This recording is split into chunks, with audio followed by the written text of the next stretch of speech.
This video is a review of the AOVO Bogist Mini V2 folding e-bike. We are going to unbox, assemble, go over the controls, test acceleration, max speed, and brakes, and review the e-bike. The Mini V2 has a 350 watt rear hub motor with a max speed of 15 miles per hour or 24 kilometers per hour. Thumb throttle, 36 volt, 7.5 amp hour battery with a range of up to 15 miles or 25 kilometers. Cadence sensor, front and rear disc brakes, 16-inch tires, headlight, taillight, and weighs 48 pounds or 22 kilograms. Additional specs can be found in the description section below.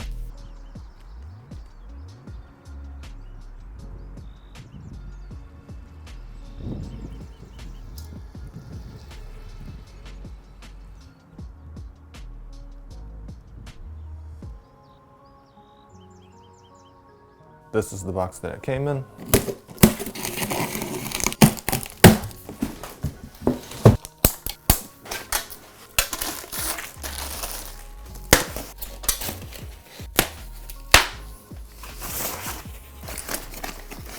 This is everything outside of the box. We have the e-bike itself. There's a front wheel, a skewer, a charger, 4 bolts for the handlebar, 2 wrenches, 2 Allen keys, 2 pedals, a seat, and also a front fender. There's also an instruction manual, and it seems pretty straightforward. First, I'm going to install the front fender.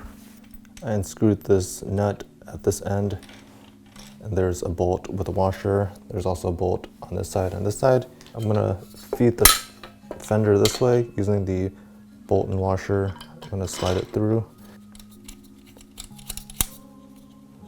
I'll just keep this loose right now. I can put these screws back on. And then I'll just tighten everything. I'm using this wrench to hold this nut. I'm going to push the fender up to the highest position and then use this Allen key to finish tightening it. The rear fender needs to be attached too. I took the bolts off from the back and then I'm going to tighten them. The next step says to install the front wheel, but I figured it's easier to install the handlebar. That way when you lift the front wheel, this isn't in the way. So we'll pull the stem, pull this lever to lock it. Inside the stem there is a plug. We need to take the one from the handlebar and connect them. There's 5 pins and this piece of plastic, so it only goes in one direction.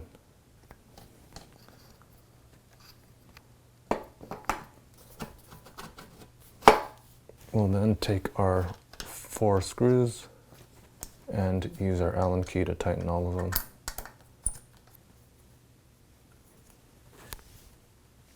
So for the front wheel, we want the disc on the side with the caliper over here. Sometimes there's a piece of plastic holding the brake pads apart, so you would need to pull it out, but this one doesn't have it. I'm going to feed the skewer. As you can see, there's 2 springs. We want to remove the end and one of the springs, and then you can feed this through one end and then just gently tighten it. Lifting the bike up, we're going to take this piece of wood off. Then we'll feed the disc through the brake pads while putting the skewer between the fork. So we got it in. Then going to hold one end and then twist it until it's relatively tight. Right now it's too loose, so I need to tighten this side more by turning it clockwise. And there we're good. Checking if it rubs. It's pretty bad rub. To fix that, there's 2 bolts holding the brake caliper in place. We'll loosen those. That way the brake caliper is free. We'll press the brake lever and then we'll tighten both of them. And when we release it, it should be centered.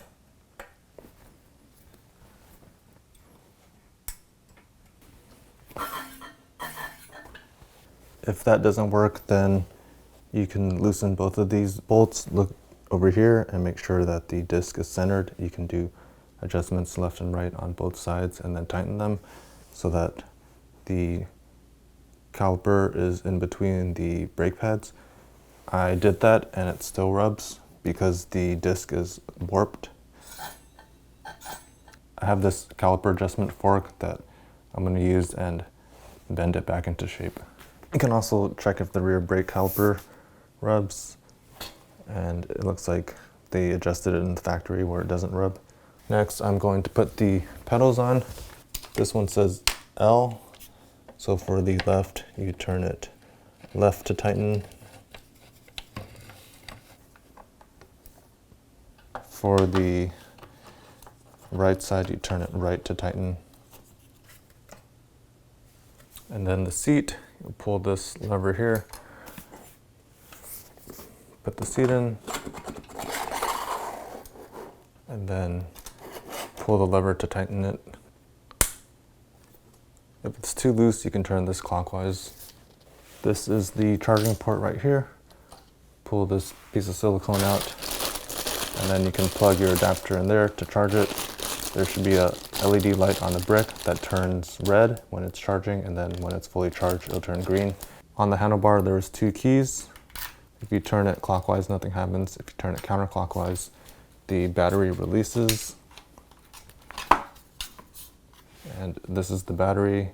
There's an indicator. If you press this power button, there's 4 lights, 1 red and 3 green. So it's fully charged or close to being fully charged. This is the specifications. This is the top, and then the bottom with the contacts.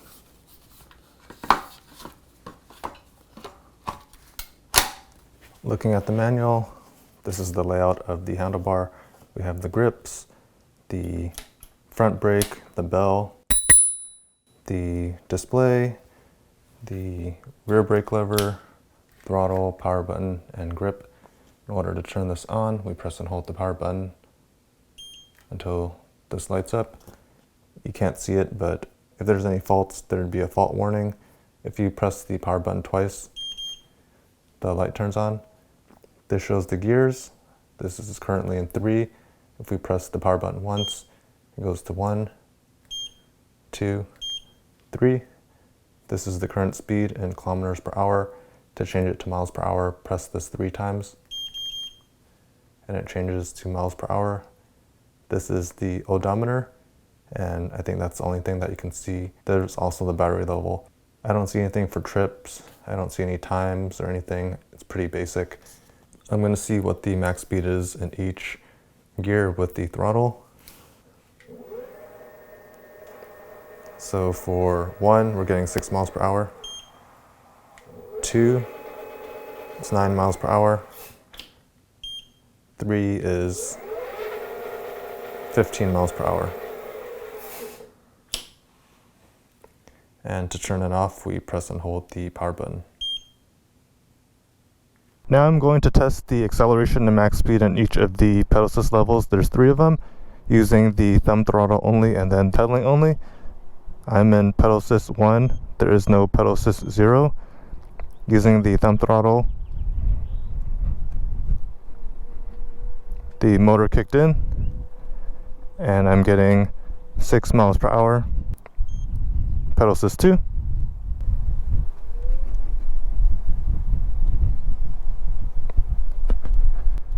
I'm getting 9 miles per hour. Pedal assist 3.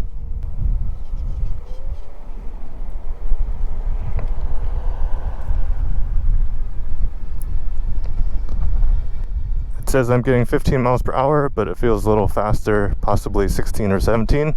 I have a speedometer app, and I'm just going to verify if it's actually 15 miles per hour.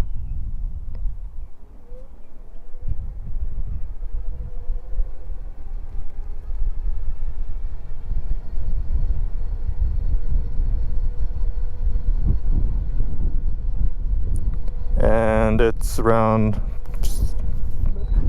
it said it was 14, 15, 16 miles per hour.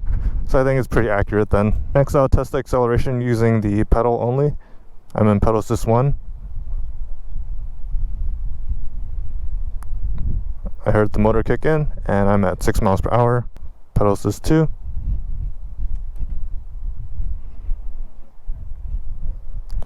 The motor kicked in, and I'm getting 9 miles per hour. Pedal assist 3.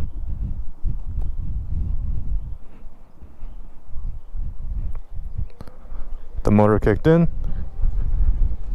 and I'm getting 15 miles per hour. And that's as fast as it's gonna go. There's only a single cassette in the rear and one chainring in the front. Next, I'm gonna test the brakes. I'm gonna hit the max speed and then slam on the brakes to see how soon it stops. I've hit the max speed of 15 miles per hour, and at this first cone, I'll slam on the brakes.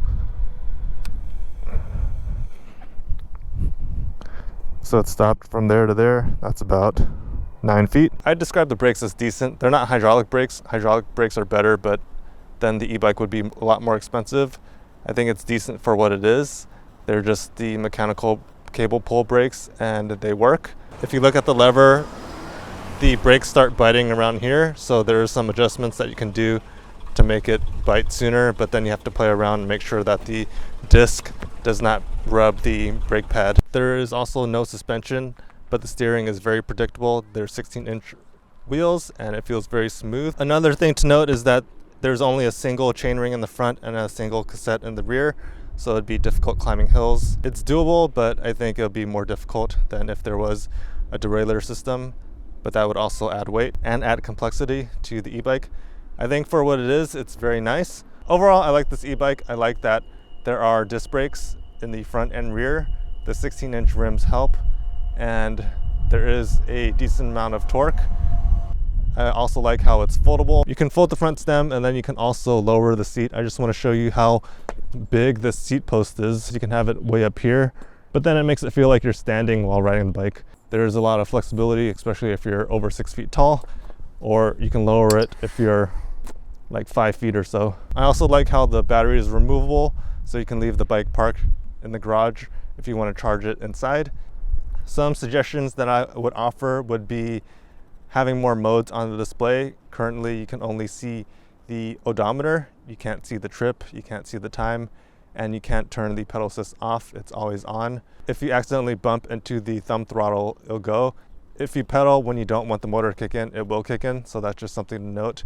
I also would have liked to have seen an option to remove the speed limiter. It currently goes up to 15 miles per hour. It'd be nicer if you could go 18 or 21 miles per hour. Even though it's 48 pounds, it feels a lot lighter and it just feels very smooth. I had a Jetson Bolt Pro and this one feels a lot better. I think the Pro had 14-inch wheels and this one has 16, so right there it feels a lot smoother. The steering also felt more predictable. The Jetson Bolt, it feels like when you turn you could fall off or lose balance, and then this is also longer than the Jetson Bolt, but we're not really comparing the two right now in this video. It's just something to note if you're looking at the two. The Jetson Bolt Pro also retails for $499. This one is $435 currently. For the latest pricing, check out the description section below. Please like this video if you found it helpful. Feel free to leave questions or comments in the comment section below. And if you want to see more videos like this, please subscribe to my channel. Thank you guys for watching and take care.